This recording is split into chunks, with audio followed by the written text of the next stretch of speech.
नमस्कार, hello friends, Shilaj रेसिपीमध्ये तुमचे खूप खूप स्वागत आहे। आज आपण बघणार आहे छानशी मस्तपैकी रेसिपी आणि ती रेसिपी कोणती तर चला मग आपण बघूया।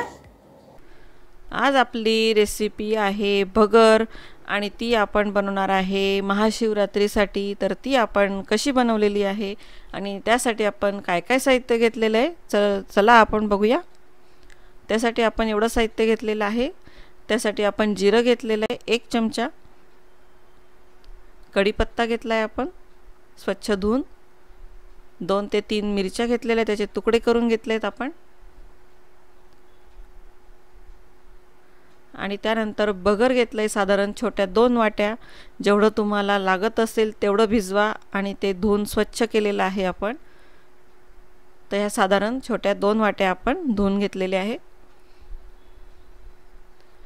त्यानंतर मीठ घेतलंय आपण चवीनुसार, शेंगदाणे घेतले आपण अर्धी वाटी, कमी जास्त करू शकतात, आणि शेंगदाण्याचं कूट, शेंगदाण्याची पावडर जी मिक्सरमधून करून घेतली आहे अर्धी वाटी।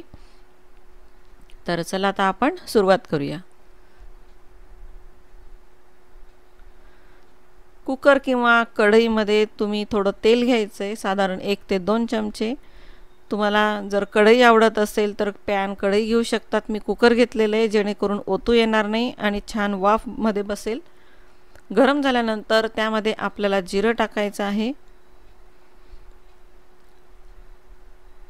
छान फोडणी बसल्यानंतर त्यात आपण आता पुढच्या वस्तू टाकू, कढीपत्ता,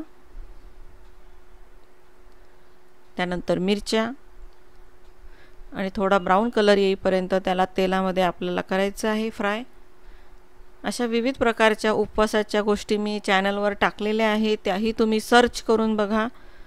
महाशिवरात्रीला आपण अलग अलग प्रकारच्या गोष्टी बनवत असतो उपवासाच्या। त्यानंतर शेंगदाणे टाकले, कोणाला नाही आवडत असेल तर तुम्ही नाही टाकले तरी चालेल, पण खूप छान लागतात जर तुम्ही टाकले भगरमध्ये। आणि आपण तर कूट टाकणारच आहोत नंतर। आणि त्यानंतर आपल्याला जेवढं आपण भगर घेतलं असेल किंवा त्याला पाणी लागत असेल तेवढं तुम्ही पाणी टाका। मी यामध्ये कमीत कमी 3च्या आसपास ग्लास टाकलेले आहेत, कारण भगर आपलं 2 कप होतं। आणि सगळ्यात महत्त्वाचं म्हणजे भगर कोणाला एकदम आसट पातळ आवडत असतं खायला, आणि काही जणांना कोरडं आवडत असतं। तर हे तुम्ही जेव्हा कुकरमध्ये किंवा कढईमध्ये वाफायला ठेवणार तर तुम्हाला किती पातळ ठेवायचे किंवा किती अजून वाफून कोरडं होऊ द्यायचे ते तुम्ही लहान गॅस करून ठेवू शकतात आपल्या आवडीनुसार। तर व्यवस्थित शिजेल असं आपण पाणी टाकायचं।